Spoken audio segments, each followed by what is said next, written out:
But first, a tragic discovery. A high school senior found killed just days before her graduation, along with her older stepsister. It is still a mystery what exactly happened more than 24 hours after their bodies were found under an overpass near Rome. But tonight, GBI is calling this a homicide after completing autopsies on both. 11 Alive's Latasha Givens has the latest tonight.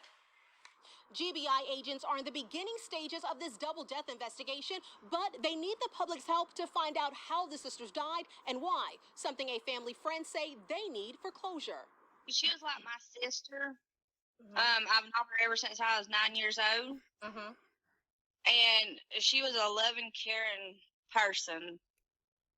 And I'm just heartbroken. Kayla Dotson is mourning the tragic death of her friend, 31-year-old Trevina Campbell.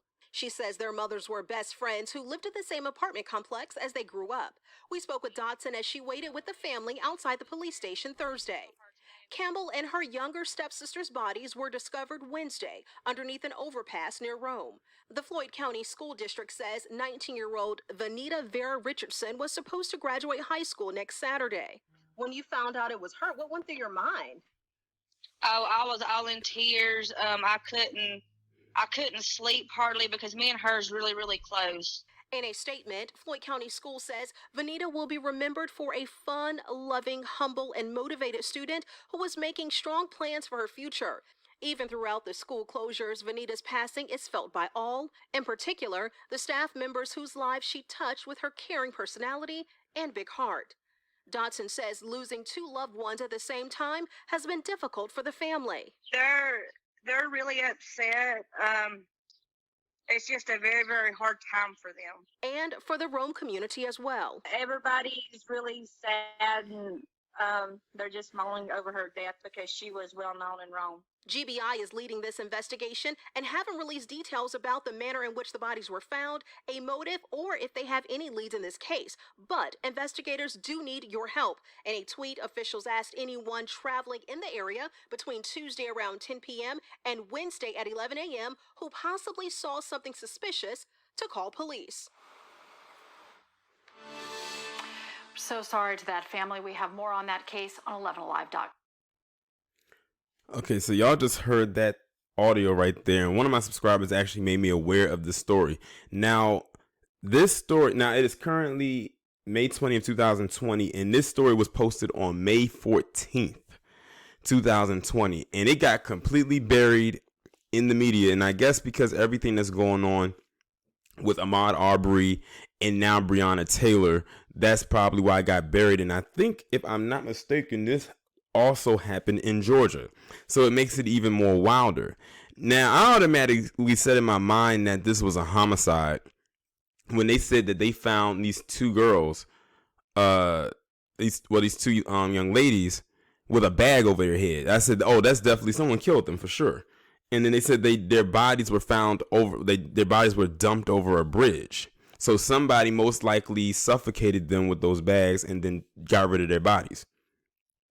Now, y'all just heard the audio right there for that particular story. But what I found to be very interesting is what I discovered just now when I was playing that audio.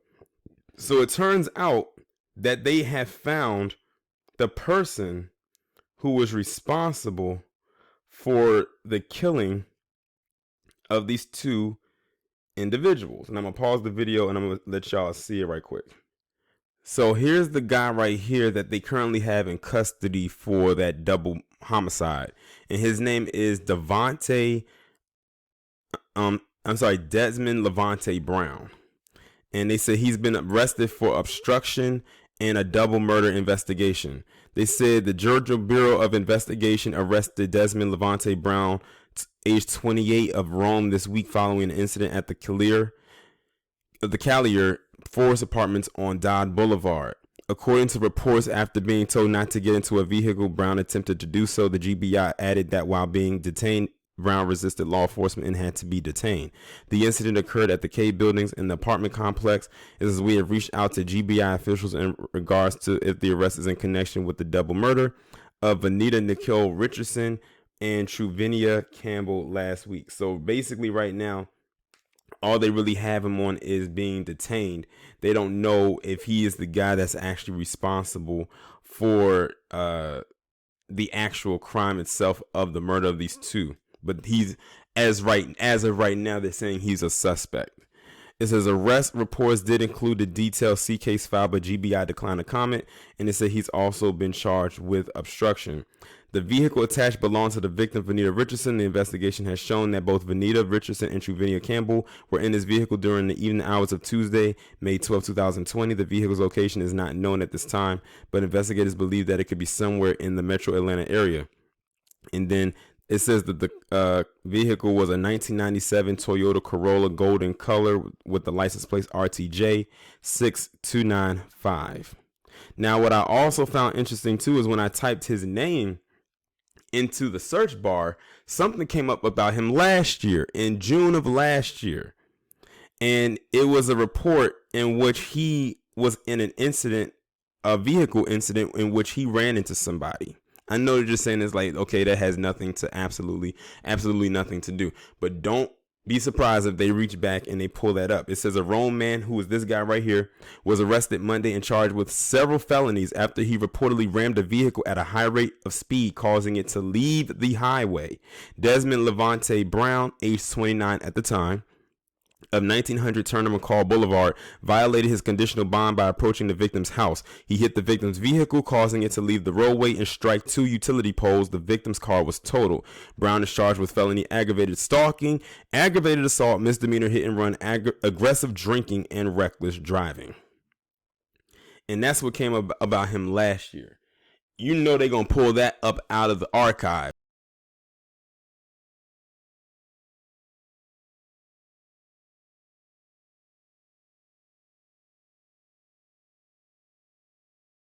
Well, apparently it seems that the information involving this guy doesn't just stop there. And it's crazy because I'm not even digging to look for this information. But when I typed his name into the search bar, articles and after article outside of what I'm talking about with him now is coming up. So I just talked about the recent one with the two young ladies, the one in July. Now it's something that came out about him in last year in March, where it says that he broke down someone's door or a door and stole an Apple Watch. It says a Rome man, the same guy, charged with breaking down a door and damaging an iPhone. And it says Desmond Levante Brown, at the time aged 26, caused $200 worth of damage to the victim's door frame when he forced his way inside. He took an Apple Watch valued at $200. Brown had an outstanding warrant that stated on March 10th, he broke an iPhone that cost $1,200. Brown is charged with felony criminal damage to property in the second degree and misdemeanor charges of theft by taking and criminal trespass under the Family Violence Act. I don't think I want to scroll down any further to see if there's any other information about this dude. It's pretty obvious he has a very reckless, dangerous, and quite violent history about himself. And about a rap sheet that's probably as long as both of my arms. And the reason why I'm mentioning that and mentioning all of this is because they're going to bring all of that up to pin onto him, because they're basically saying if he can do all of the stuff that he's been doing in the past and charged with, and we're talking felonies, none of these are misdemeanors. If he can do all of that, what would stop him from going to the next step to commit a murder? But that's really all I have to say as it pertains to this story right here. I'm going to try my best to follow it as closely as possible. So I had to come back on here maybe a day or two later after recording this video, right before I was set to upload it to come onto my channel. And the reason why I'm doing this is because I had put the wrong names in the title for one of the sisters. And when I was looking it up, I came across another article in which it said that another person was charged in connection to the murder of these two ladies. And here's the guy right here with his Malik Yoba looking ass. His name is Devin Watts, and he was charged with theft of receiving stolen property and possession of a firearm by a convicted felon. Like I said, now the story gets even deeper when it comes to this murder that has occurred.